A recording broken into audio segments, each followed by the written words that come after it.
بالله من الشيطان الرجيم بسم الله الرحمن الرحيم وصلى الله على النبي الكريم محمد وآله وصحبه أجمعين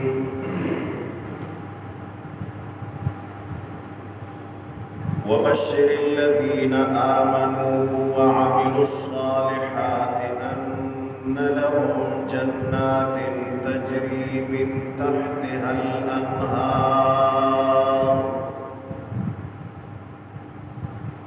كلما رزقوا منها من ثمرة رزقا قالوا هذا الذي رزقنا من قبل وأتوا به متشابها ولهم فيها أزواج مطهرة وهم فيها خالدون.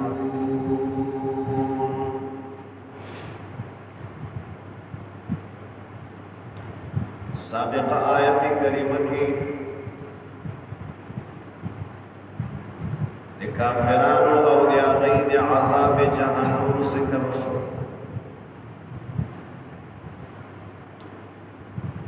اللہ جل شانو فرمائل چہ دی قرآن عظیم و شان مقابلہ دا ہرگز سو کولے نشی او بیائی فرمائل فاتقوا النار اللتی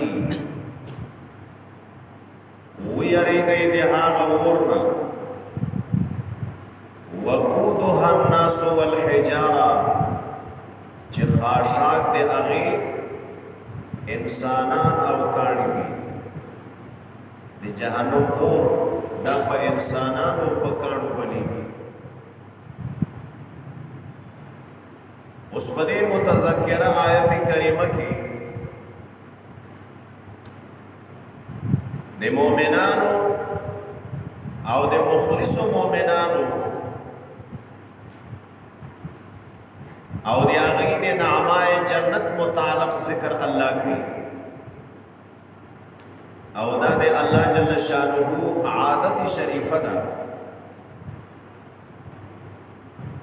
چوڑان دے آیتونو کی دے کافرانو ذکرو کی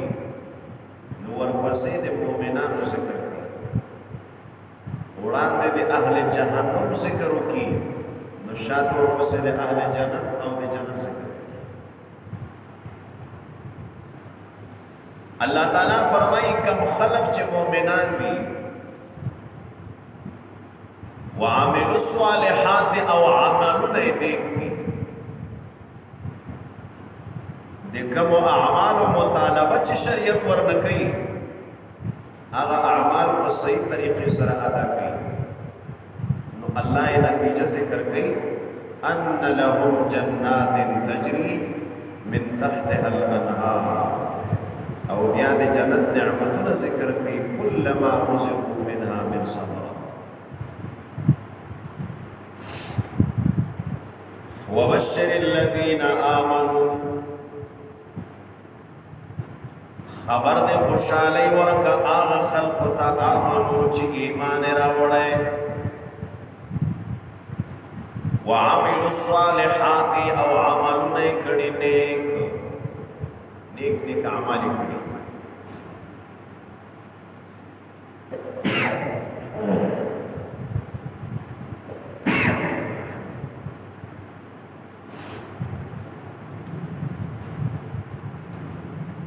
خبر دے خوشحالی ورکا آغا خلقو تا چی ایمان راوڑے وعملوا الصالحات او عملو نیکڑی نیک. نو خبر دے خوشحالی سشید ان لهم چی یقینا ویبدوی دی پارا جنات باغن بی.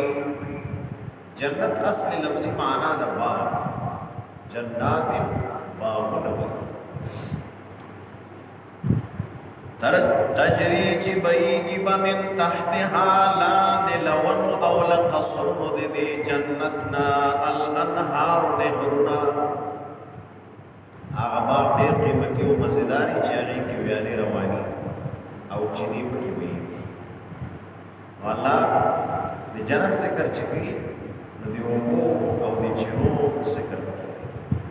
داسې باغونه چې د ونو لاندې وي ویالې او چینې وهېږي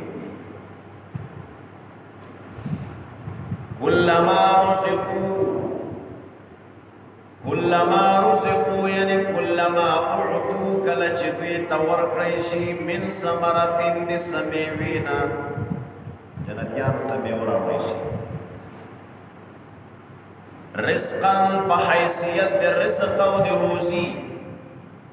خوراک ورته راوړی شي او په خوراک کې میوه ورته راوړی قالوا دوی هذا الذي رزقنا من قبل هذا الذي دا هاغه میوه دا رزقنا چې په روزۍ کې راکړی شوې وه موږ ته من قبل مخکې د دې نه په دنیا کې واتوا به متشابها ورکولی بشي دوی ته به په دې میوو سره متشابها هم شکله د جنت میوې د دنیا د میوو سره به هم شکلی او دا به ورته راوړی شي نو جنتیانو ته به میوه راوړي جنتیان چې دا میوه وګوري نو شکل او صورت به یې داسې لکه د دنیا میوه دا سیب دا انګور دا هندواڼه ده دا مالټه ده دا کیله ده دغه شکل وي چې دلته یې موږ په بازار کې نو چې ورته راوړي جنتیان به یو بل ته داسې دا خبره وکړي چې دغه میوه خو موږ ته په دنیا کې ورکړی شوې دا مالټې او مڼې خو په دنیا کې د جنت میوې دا به د دنیا د میوو سره هم شکل په یو شکل اوس تفسیر وایي چې د جنت میوې به د دنیا په شکل ولي شکل به د دنیا د میوو ولي وایي دا څنګه چې انسان هغه شي ته ډېر شوق کوي چې د یو شي ذوق او خوند یې یو ځله څکلی د دنیا د میوو خوند خو یې څکلی اوس موږ د انار خوند څکلی چې څنګه خوند د مالټې خوند مو څکلی ده د مڼې خوند مو څکلی ده اوس دې شي نه ته د موږ ډېره تقاضا او ډېر خواهش کېږي ځکه لذت او خوند د دې څکلی ده او نوی شی چې سړي ته راوړی شي چې لا یې خوند نه وي څکلی نو انسان ورته دومره رغبت او شوق نه کوي کوم شي خوند دی چې څکلی هغې ته ډېر شوق نو د جنت میوې به په شکل د میوو د دنیا ورته راوړی شي چونکې دنیا کې خو د دنیا د میوو خوند یې څکلی نو دې میوو ته به دی شوقي شي خواهش به ورته وشي خو چې کله یې وخوري نو خوند او ذایقه دا به یې بل شان ته ذایقه شکل خو به د دنیا د میوې په شکلي خو خوند او ذایقه به یې ډېره مزیداره او ډېره به بدله نو شکل د دنیا د میوو خو ځکه چې شوق یې ورته پیدا شي ځکه دا دنیا کې څکلي دي خو خوند او مزه یې هغه به ډېره اعلی وي څومره به اعلی روایاتو کې راځي چې د هغې تعبیر نشي کېدی هغه اوس موږ په خوله نشو ویلی چې د جنت نعمت څومره ښایسته ده او څومره مزیدار یو شی چې ډېر مزیدار وي که نو سړی وایي چېرې په دماغو کې نه راځي زه اوس په خولې داسې الفاظ نه لرم چې هغې ته استعمال کړم نو د جنت میوې داسې قیمتي او داسې عجیب او غریب نعمتونه دي چې د هغې دپاره الفاظ نشته چې موږ استعمال کړو تعبیر پې نه کېږي اشرف علی تانوی رحمت الله علیه دلته عجیبه خبره لیکي هغه وایي مؤمنان دنیا کې چې سره د ایمان نیک عمل کوي موږ الحمدلله مؤمنان یو خدای ته مونږ زیاده مؤمنان یو تلاوت ته ناست درس ته ناست نو د ایمان سره چې د چا اخلاص وي او دا ظاهر او باطن خدای لک صفا نصیب کړی وي د حرام او د چټلې نه د صفا وي نو د هر عبادت خپل خوند وي بزرگانو ته پاکانو خلقو ته د هر عبادت خوند محسوس کیږي د تهجد خپل خوند وي یعنی په خوند چې سړی عادت شي نو ټوله شپې خوب قربانۍ تهجد نه کوي د تلاوت خپل خوند وي چې په دې څوک عادت شي د عمرې او د حج خپل خوند وي او د صدقې او د خیرات خپل خوند وي د بل عبادت بل خوند وي د ذکر الله خپل خوند وي بعضې خلک داسې وایي چې فلانکی هر کال حج ته ځي هر کال عمرې ته ځي دا 2-3 لک روپۍ خرچ کوي نو که دا روپۍ په غریبانو تقسیم کړی وای نه وی کوله عمره دا سوال او دا خبره ټیک نه ده د هر عبادت خپل خوند وي علما یې مثال ورکوي دسترخوان باندې ټیکه نه پرته ده او پلاو هم ده او غوښه هم ده او سبزي هم ده د دې خوراکونو کې د هر خوراک خپل خوند وي د چکنۍ خپل خوند وي د غوښې خپل خوند وي د سبزي خپل خوند وي نو ته خو به داسې نه وایې چې بس دا غوښه خوره یا سبزي خوره د نورو ته څه ضرورت ده د هر نعمت خپله ذایقه وي خپل فواید وي او خپل نفع وي نو په عباداتو کې د هر عبادت خپل ذوق وي او خپل خوند وي نو یو انسان چې په کوم عبادت ځان عادت کړي هغه عبادت خوند بیا درته محسوس کېږي نو اشرف علي تانوي رحمه الله فرمایي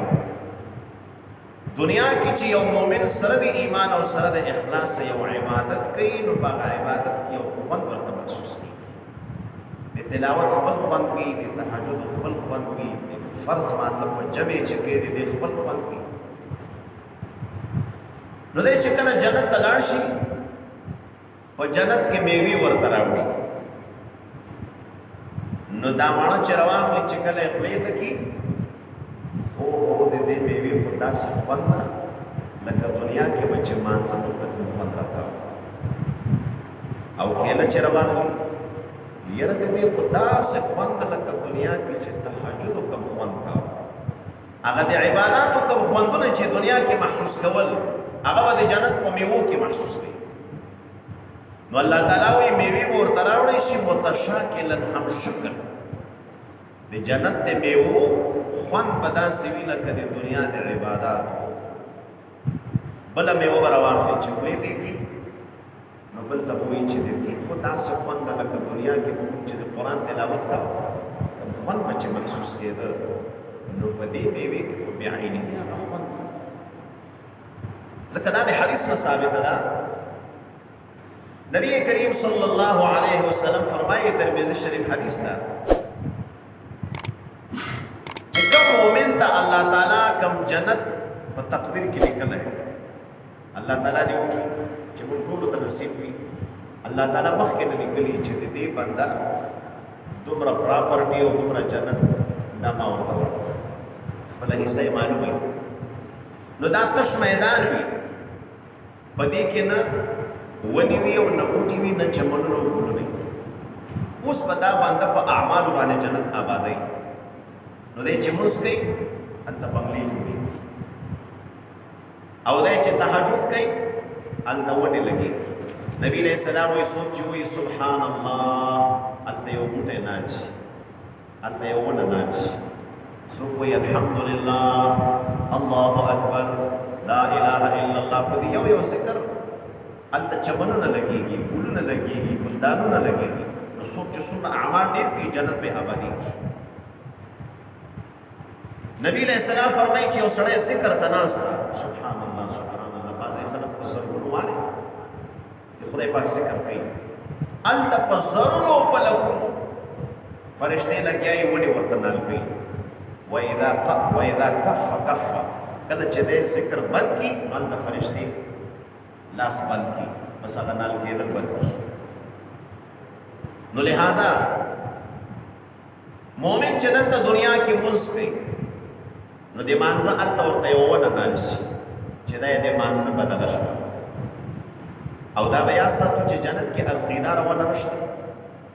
او نه په جنت کې غیر میوهداره ونه شته جنت کې چې څومره ونې دي هغه د میوو ونه دي بغیر د میوې ونې او بوټي هلته نشته نو چې مونځ دې وکړه د مانځه په بدله کې هلته یو ونه نال شي ونه زرغون شي او په هغه ونه کې میوې راوځي نو کله چې دا سړی خدای پاک جنت ته ورورسوي نو د هغې ونې میوه چې راوشوکوي چې خوري یاره په دې کې خو داسې خوند نه لکه په دنیا کې به چې موږ مونځ کوو نو خو د مانځه په نتیجه کې مخکې نه هلته لګېدلي نو میوو کې د مانځه والا خوند وي څوک چې تهجد کوي د تهجد خپل خوند وي هغه څوک پې پوهېږي چې څوک پې عادت وي نو د تهجد د وجې چې هلته کم باغونه ورته نال شوي دي د هغه باغونو میوه چې راشوکوي د دې کې خو داسې خوند نه لکه هغه دنیا کې چې د شپې موږ عبادت کوو کوم خوند دی چې هغه د رمضان عبادت او د تراویحو د ختم قرآن خپل خوند وي د هغې به هلته خپله میوه چې خوري او دا خو داسې خوند کوي لکه رمضان کې به چې ختم قرآن کوو نو الله تعالی فرمایي میوې به ورته راوړلی شي متشابها متشاکلا هم شکل د مانځه خوند به هلته میوو کې وي د تلاوت خوند به وي د ذکر خوند به وي چې خوري نو دوی ته به رایادېږي چې دا خوندونه خو مخکې موږ ته نصیب شوي په دنیا کې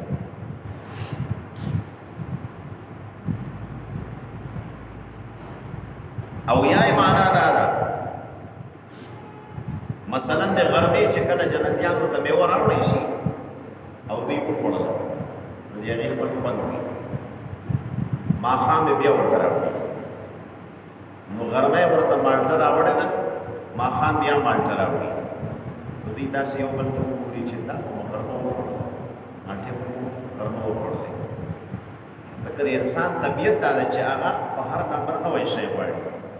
د خو تقاضا دا وي چې دا خو غرمه خوړلې که اوس یې بل شی راوړی وای خو چې مالټه راواخلي خوند به یې د غرمې د مالټې نه بدل وي خوند به غرمې مالټه خوړلې د هغې یو خوند وي او چې ماښام یې خوري مالټه به یې خوند به یې بدل وي د جنت میوې څه عجیبه دي او حدیث کې راځي چې د جنت میوو پسې دا تکلیف ته ضرورت نشته چې باغباني کوه زمینداره کوه او بیا پخېږي او بیا یې راشوکوه او بیا یې وینځه او بیا یې وړوه چوک چوک کوئ بیا یې خوره سپینوئ دا تکلفات نشته نبی علیہ السلام وایي سړی به خپله بنګله کې ناست وي او داسې د کړکۍ نه لکه هغه ونه زه ګورم نو هلته انار لګېدلی وي داسې ورته زړه کې تقاضا وشي چېرې دا انار خوړل مزېدار انار دی وی سبحان الله هغه یې په بیټه کټ شي او پلیټ کې شق شق او پاره پاره شي او مخې ته حاضر ناظر شي بس بیا کار خلاص داسې بلې ته وګوري الله اکبر بس هغې سره میوه راځي بس سبحان الله وایه شی راځي هوا کې مرغان رواني بټیرانې نو دی داسې ورته وګوري نو خواهش ورته وشي سبحان الله بس هغه په هوا کې ذبح هم شي او ټوک هم شي او مرید هم شي او پاخه شي او مخې ته نظر شي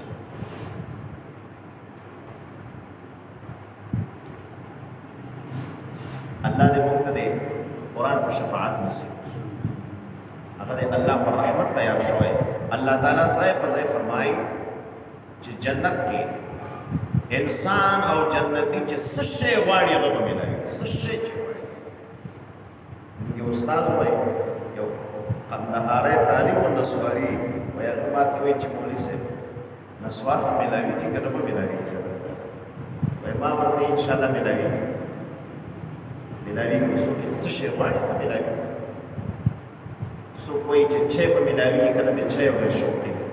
څوک د ماسپښین په چای بلد وي څوک د مازدیګر په یو پیاله چای بلد وي یاره چای به ملاوېږي که به نه ملاوېږي ملاوېږي چې څه غواړي هلته ملاوېږي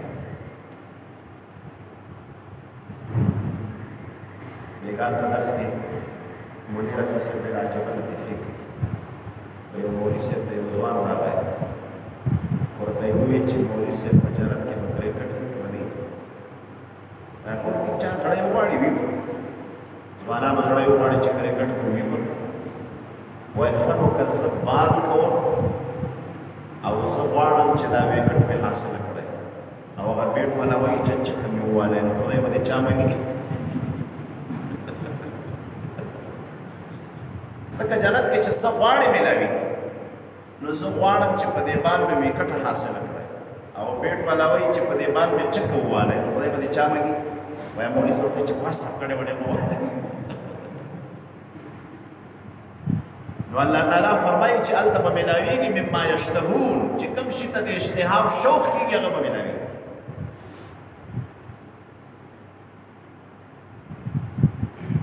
او روزانه به دوه ځله جوړې بدلوي او جوړې به څنګه جوړې وي او یا جوړې به په ټیم اچوي یوه په دې او یا جوړو کې به اندر بدن تک سپین ښکاري داسې شفاف د شیشې په شکل صاف او سوتره هغه ورېخم چې د الله په رحمت خصوصي باندې جنتیانو ته تیار شي نو حدیث کې راځي چې د انار ونه به نو دوه قسمه انار به پکې لګېدلي یو قسم انار به د دانو نه ډک وي چې ماتې کړي نو د دنیا په شان دانې به خورئ او بل قسم انار به داسې چې ماتې کړي نو په منځ کې به نري د ورېښمو به جوړئ داسې راوباسه راسپړېږي پټ په جوړه به ورته راوځي نو واچي انار کې اندر به جوړېږي نو انار ماتوه هغې نه مې خپله جوړه راوباسه نو خوښه دې ورځې څومره دا پکې نشته چې دا منزل دی او خیري او خولې او ګرد او غبار دا چیزونه پکې نشته نبی کریم علیه السلام نه چا تپوس وکړي یا رسول الله په جنت کې ګرد او غبار شته که نشته دلته هوا راشي دوړې جوړې شي نبي علیه السلام ورته یې شته نو د جنت دوړه چې ده دا د مسکو د عنبر او د زعفران د جنت خاورې دا مسک او عنبر دي او زعفران دی اعلی قسم نو چې دوړه راوچته شي خوشبویانې وي جنتي ورته خوشحالي چې خدای څومره ګرد او غبار دي بل تپوس کې یا رسول الله جنت کې خټې او چکړې شته که نشته نبي علیه السلام ورته یې چکړې شته خو د جنت چکړې دا به اعلی قسم خوشبویي وي د جنت یوه یېټه دا به د سونې وي او بله د چاندې بعض قسم جنتونه د هغې یوه یېټه به د زمرد وي او بله به د زبرجد وي موږ په د یېټو په منځ کې سمټو مساله لګوو نو هلته به د یېټو په منځ کې اعلی قسم خوشبویي وي په هغې باندې به یېټه لګوي او دا ټول تعمیر به د هغې نه شي نو دا اوس زموږ عقل کې نه راځي خو دا د الله جل شانو رحمت باندې دا شی تیار رسول الله صلی الله علیه وسلم فرمایل چې ادنا جنتی ته ټولو د کمې درجې جنتي الله به د دې دنیا لس چنده جنت ورکړي د دې دنیا برابر لس چنده نو بیا محدثین سوال نقل کوي چې په دومره لوی جنت باندې جنتي څه کوي د دوړې والا ځونډې ولې الله تعالی وښي حج ته تلل چې راغی زموږ شیخ صاحب رحمه الله ته وایي چې دا مسجد نبوي دا خو ډېر لوی مسجد نبوي و چې څومره د نظر لګېږي جومات ته یعنې چې که ته بار اوسې او د بلډینګ د سر نه ورته ګورې دا ټول جومات په نظر کې نشي راخیستی او که نن ورننوته نو سر برې نه ښکاري ځکه چې ستنو نه ډک ده نو وایي که الله تعالی دومره جنت راکړي لکه مسجد نبي دا د ما بس ده وایي دومره دا د لس چنده د دنیا دومره د ما نه ده پکار مسجد نبي په شان دومره مې بس ده ډېر غټ جومات ده او واقعي د جنت ټوټه ده هلته یو دوه صفونه دي ریاض الجنت ورته وایي هغه د جنت یوه ټوټه ده برکات نفل پکې حاجیان صاحبان کوي نو بیا سوال نقل کوي چې دومره لوی جنت باندې جنتي څه کوي بیا محدثین جواب ورکړي چې ګوره دنیا کې بادشاه یو سړی وزیر اعظم او صدر مملکت یو سړی وي هغه ته صدارتي محل او دغه کوم وایټ هاوس وزیر اعظم هاوس هغې کې څومره کمرې څومره غټې غټې هوټلې ورسره قسم قسم حالونه پکې وي د 100 کسانو د 50 کسانو د 500 کسانو د 5000 کسانو ولې ځکه دی بادشاه د بله ورځ به بادشاهان ورته راځي وفدونه به ورته راځي پروسه کال چې دی سعودي شهزاده راته نو 1100 ونیم زره مېلمانه ورسره 2.5 زره مېلمانه ورسره 2.5 زره مېلمانه چې در باندې راشي هغه په یوه کمره کې سنبالېږي هغې ته به انتظام کوي. نو لہذا د یو جنتي به دومره تعلقات دي چې د کروڑونو جنتیان دي د ټولو سره به تعلقات دي. نو داسې په لکونو مېلمانه به راځي یو بل ته به ځي په زرګونو په لکونو مېلمانه به سهار او غرمه راځي. د هغې دپاره د ځایونو بندوبست نو داسې مېلمانو ته به بنګلې وي او هوټلې وي خادمان وي او لنګرې وي بې حسابه کار بس الله دې په خپل رحمت او په خپل فضل. نو دا دعا حدیث کې راځي چې د آخري خاتمې دعا کوي چې الله تعالی زموږ آخره خاتمه مستقره کړي چې سړی ایمان تیر کړي نو بیا انشاءالله یقین ده چې هغه به جنت کې لګي. دا د زموږ ایمان حفاظت وکړي.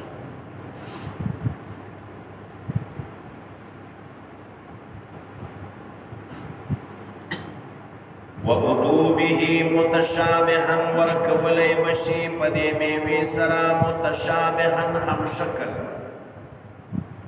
غرمه به ورته میوه راوړي ماښام به په همغه شکل میوه ورته راوړي خو ذایقه به یې بدلوي.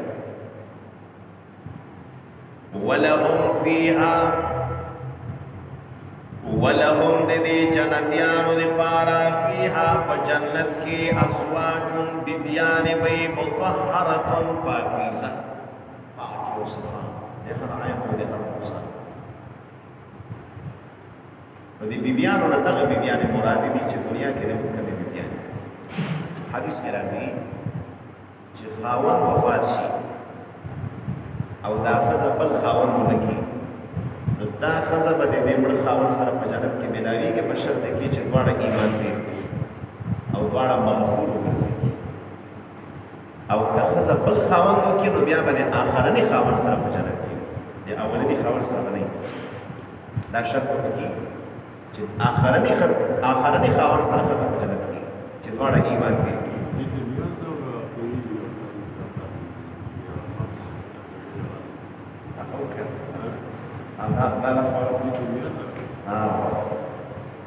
او دغه شانې چې د چا ښځه مړه شي او دا خاوند د دې ښځې سره په جنت کې یوځای کړي نو الله تعالی وایي لهم ازواج د دې دپاره به جوړې وي. ازواج جمع د زوج جوړې ته جوړې نه مراد بیبي ته بیبي ته یې جوړه وویله لکه دوه لاسونه دا جوړه دي چې یو لاس نه انسان نیمګړی مخ وي دوه غوږونه دوه سترګې دوه چپل چې یو چپل نه یو وي ګزاره کېږي. لہذا چې د سړي ښځه نه ګزاره نه کېږي دا د انسان دپاره جوړه ده. بیا خاص کر هغه انسان چې عادت شوی وي چې بچي یې شوي وي عادت شوی وي کئی مدرسه کې اعلان وشوی د فلاني ښځه مړه ده 2 بجې جنازه ده هغه نایب شیخ صاحب هغه ډېر لطیفې کوي د طالبانو لاس اوچت کوي چې خدای دې د چا ښځه مړه کړي وایي غم سړی وي چې ښځه یې مړه وي. نو باره دا د انسان جوړه ده خاوند ښځې سره او ښځه خاوند سره جوړه ده. نو الله وایي دغه بیبیانې به خو مطهرة پاکې او صفا بشي. د دنیا ښځه هغې د پوزې نه بلغم راځي او خولې ورنه بهېږي او حیض ورته راځي او دا نوره ګندګۍ او پلیتۍ انسان خو صفا نه وي او چې جنت ته دا ښځه لاړه شي نو خدای به یې داسې صفا کړي چې نه به خولې وي نه به بلغم وي نه به حیض وي نه به بل صاف او صفا. الله وایي پاکې او صفا پاکې او صفا د اخلاقو په اعتبار. دنیا کې بعضې ښځه هغه بد اخلاقه وي بد زبانه خاوند سره ګزاره نه شي کولی خاوند خفه کوي. نو الله تعالی وایي دا د دنیا ښځه به هلته داسې صفا کړي داسې مزاج او طبیعت به ورکړي چې خالص مینه محبت به خاوند سره کړي خاوند به چیرې نه ولهم فیها وی بقی دپاره په جنت کې ازواج جوړې او بیبیانې مطهرة پاکې کړی شوي. بعضې مفسرین وایي ازواج نه مراد د جنت بیبیانې دي حورانې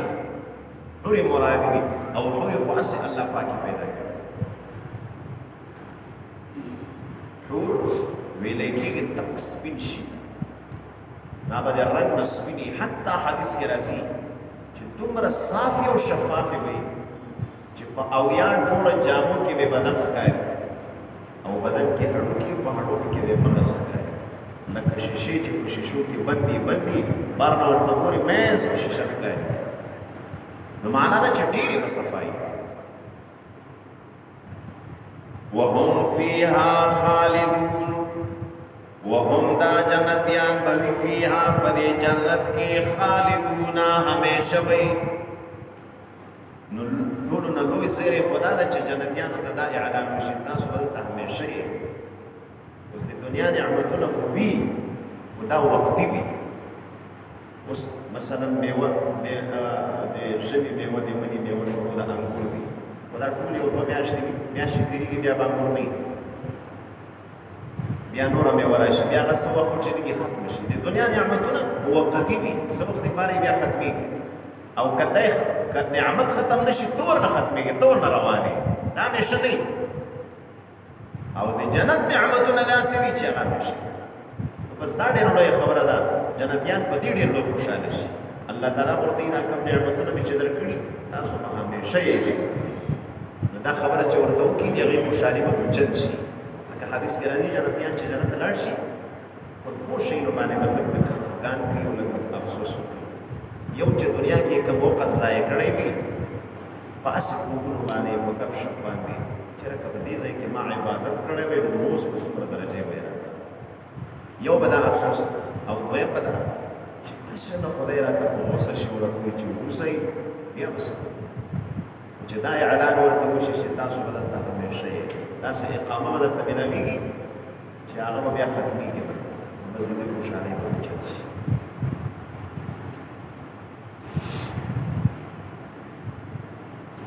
ان الله لا يستحي ان يضرب مثلا ما بعوضة فما فوقها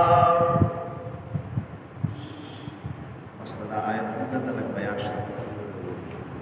الله صل اللهم ربنا آتنا في الدنيا حسنة